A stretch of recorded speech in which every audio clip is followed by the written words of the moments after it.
Em 30 de janeiro, recebendo a primeira pressão internacional em seu governo para auxiliar a Ucrânia em sua guerra contra a Rússia, o chefe do executivo brasileiro, Luiz Inácio Lula da Silva, o Lula, negou o envio de munições para os obuseiros alemães Gepard em solo ucraniano. Como contraponto, Lula ofereceu apoio para criar um grupo de paz a fim de encerrar o conflito. A recusa foi feita durante o encontro entre o brasileiro e o chanceler alemão Olaf Scholz, em Brasília, no Palácio do Planalto.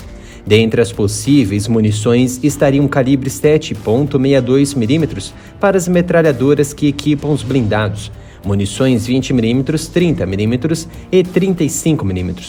Posteriormente, em 10 de fevereiro, durante a entrevista à CNN americana e recebendo mais pressão internacional, a resistência brasileira permaneceu. Lula, mais uma vez, negou o envio de munições para os Gepards e até mesmo Leopard 2 e destacou que se enviasse munições para ajudar a Ucrânia, seria uma forma de entrar no conflito. Sabe-se que os Leopards utilizam munições pesadas calibre 120 mm para o canhão liso de carregamento automático. Analisando friamente a base industrial de defesa no país sobre este calibre, o Brasil ainda não possui capacidade na produção plena de cartuchos do tipo. A possibilidade estava sendo embrionada no contrato de compra do veículo blindado 8x8 Centauro 2 para o Exército Brasileiro, avaliado em 5 bilhões de reais.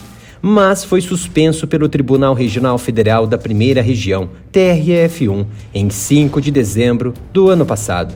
O contrato previa a transferência também de tecnologia para a certificação de produção da munição de 120 mm, Target Practice Tracer, TPT, a cargo da Indústria de Material Bélico do Brasil, a Imbel.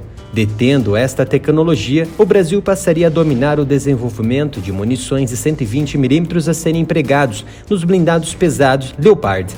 Com a recusa da ajuda incondicional bélica do governo brasileiro à Ucrânia e negando diplomaticamente as opções ao governo alemão, o Escritório Governamental de Controle de Exportação da Alemanha, do alemão BAFA, emitiu um embargo ou impedimento à exportação de ao menos 28 viaturas blindadas de transporte de pessoal médio sobre rodas 6x6 Guarani, do Exército Brasileiro, produzido pela Iveco em Sete Lagoas, em Minas Gerais, que tinha como destino as Filipinas. Seria uma retaliação à negativa do governo federal em ceder munições para a Ucrânia? Não é bem assim. A viatura blindada de transporte de pessoal média sobre rodas, Guarani, pesa 18 toneladas, tem capacidade para transportar 11 militares, é anfíbia, possui proteção balística contra munição calibre 7,62 mm, perfurante e pode alcançar a velocidade de 100 km por hora.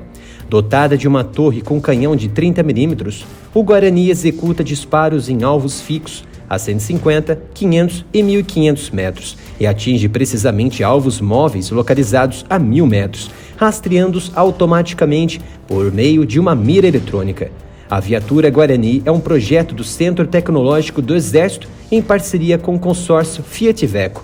O escritório de controle alemão, o BAFA, alega que os blindados, ou viaturas, possuem componentes especiais militares de origem alemã e estão sujeitos ao controle da pasta reguladora estatal no quesito venda a terceiros sem autorização. De acordo com o Ministério da Economia alemã sobre controles de exportação para equipamentos militares, basicamente, as empresas que desejam exportar equipamentos militares devem sempre obter uma licença para essa exportação. Isso é estipulado na Lei de Comércio Exterior e Pagamentos e na Portaria de Comércio Exterior e Pagamentos. Todos os equipamentos militares e armas de guerra abrangidos por esta são citados na lista de exportação e, portanto, são definidos com precisão. Já pensou em divulgar sua empresa aqui no canal? Envie-nos uma mensagem para contato@areamilitaroff.com que responderemos rapidamente.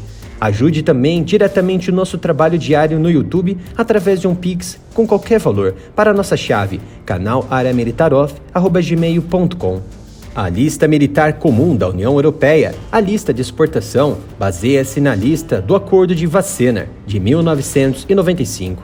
No Acordo de Wassenaar, da coautoria da Alemanha, 41 países acordaram numa lista uniforme de equipamento militar a submeter aos controles. Mas como o embargo foi possível justamente para o Brasil, é necessário retomarmos o passado. De acordo com o Instituto Aço Brasil, 15 empresas privadas, controladas por 12 grupos empresariais e operando 31 usinas distribuídas por 10 estados brasileiros. A indústria do aço no Brasil foi responsável pela produção, em 2021, de 36,1 milhões de toneladas de aço bruto, levando o Brasil a ocupar a 9ª posição no ranking da produção mundial.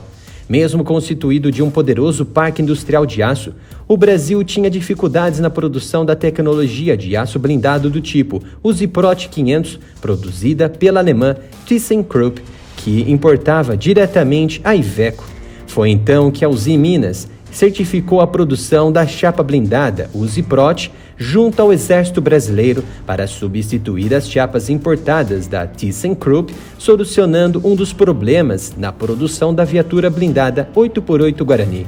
O projeto do aço para a blindagem Usiprot 500 foi desenvolvido em parceria com o Exército e a Uzi Minas e passou por testes balísticos no Brasil, Estados Unidos e Israel, recebendo a certificação de qualidade da entidade TÜV Nord. Porém, sendo assim, ainda há muitos componentes importados não declarados, um dos motivos do embargo realizado pela Alemanha.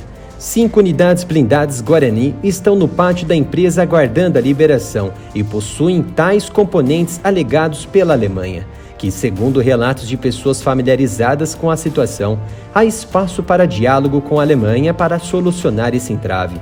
A operação comercial com as Filipinas foi feita por intermédio da empresa israelense Elbit e o governo filipino no contrato estimado em 243 milhões de reais. Parte deste montante é direcionada ao Exército Brasileiro, que recebe royalties para cada unidade vendida. Só neste lote de blindados embargados a ser exportado para as Filipinas, há componentes israelenses também que configuram um sistema de comunicação baseado em computador E-Lynx e um sistema de gerenciamento de combate Torch-X feito pela Elbit.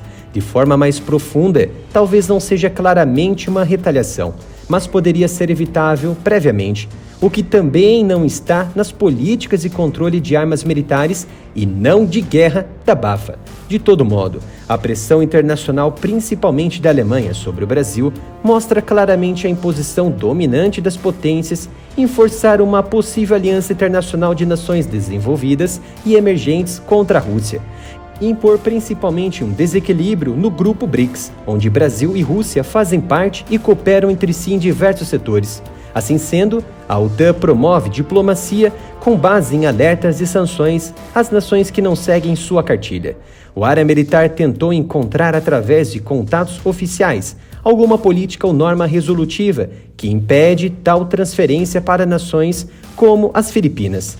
Há uma documentação de 2021 que trata da exportação intragrupo de software e tecnologia válida em todo o território aduaneiro da União Europeia, e os beneficiados são Brasil e Filipinas. Entretanto, a República de Gana não está nesta lista. Claramente, poderá surgir outro impeditivo futuro na exportação do Guarani, já que a Iveco concluiu um contrato de exportação para a nação africana, enquanto outras vendas também estão sendo negociadas no momento. Apesar da medida alemã sem precedentes ser recebida negativamente pelo setor militar doméstico, pode-se tirar pontos positivos desta medida. Trouxe um brilho na capacidade de produção nacional de equipamentos bélicos de excelência diretamente para a vitrine do mercado internacional. Já se inscreveu no canal e ativou o sino de notificação? Esta é a oportunidade. Siga também nosso canal no Twitter e no Instagram pelo @AreaMilitarOff.